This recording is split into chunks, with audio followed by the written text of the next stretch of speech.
कि शाम को मॉल घूमने के लिए चलेंगे। तुम जब से आई हो तब से तुम कहीं भी घूमी नहीं हो, इसलिए तैयार हो जाओ। माँ और तुम दोनों हमारे साथ मॉल चल रहे हो। प्रीति की ननद तैयार होकर सीढ़ियों से उतर रही थी। अचानक उसका पैर फिसला और वो सीढ़ियों से गिर गई। इस वजह से प्रीति की ननद के पैर में फ्रैक्चर हो गया और डॉक्टरों ने उसे बेड रेस्ट के लिए बोल दिया। देखो नीलिमा बहू, ससुराल में तो मैं अकेले करने वाली हूँ। तुम अपनी माँ के घर ही रहो, यहीं तुम्हें आराम मिल जाएगा। वहाँ तुम्हारी देखभाल कौन करेगा, क्योंकि तुम्हारे पैर की हड्डी टूटी है तो ठीक होने में 2-3 महीने तो तुम्हें आराम से लगेंगे।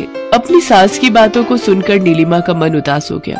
उसे उस वक्त प्यार की जरूरत थी, अपनों की जरूरत थी, पर उसकी सास ने तो मुंह बना लिया। प्रीति ध्यान से अपनी कान की मशीन को ठीक करके उन दोनों की बातों को सुन रही थी।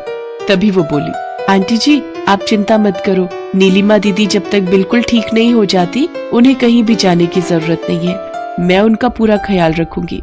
अपनी भाभी की बातें सुनकर नीलिमा बहुत शर्मिंदा थी, क्योंकि वो प्रीति का कितना अपमान कर रही थी। पर आज जब उसकी सास ने उसकी देखभाल करने से मना कर दिया तो उसकी अपनी भाभी प्रीति ही काम आई। प्रीति ने नीलिमा की बहुत सेवा की। कभी कभी प्रीति के कानों में मशीन नहीं लगी होती थी तो नीलिमा उसे इशारे से समझाती थी। अनिल, हमने प्रीति को कितना भला बुरा कहा, पर प्रीति सचमुच कितनी अच्छी है ये मुझे अब दिखाई दे रहा है। मैंने हमेशा उसकी कमी को देखा, उसकी अच्छाई को नहीं। रुक, मैं प्रीति को बुलाती हूँ। प्रीति बहू सुन तो। प्रीति नीलिमा को दवाई दे रही थी। उसने कान में मशीन नहीं लगा रखी थी, इसलिए वो अपनी सास की बात को नहीं सुन पाई। पर सुजाता इस बात को समझ गई और वो प्रीति के पास गई और उसके कंधे पर हाथ रखा और इशारे से उसके कान की मशीन उसके हाथ में दी। ये लो बहू, मशीन लगा लो। माँ जी आप कुछ कह रही थी, बताइए।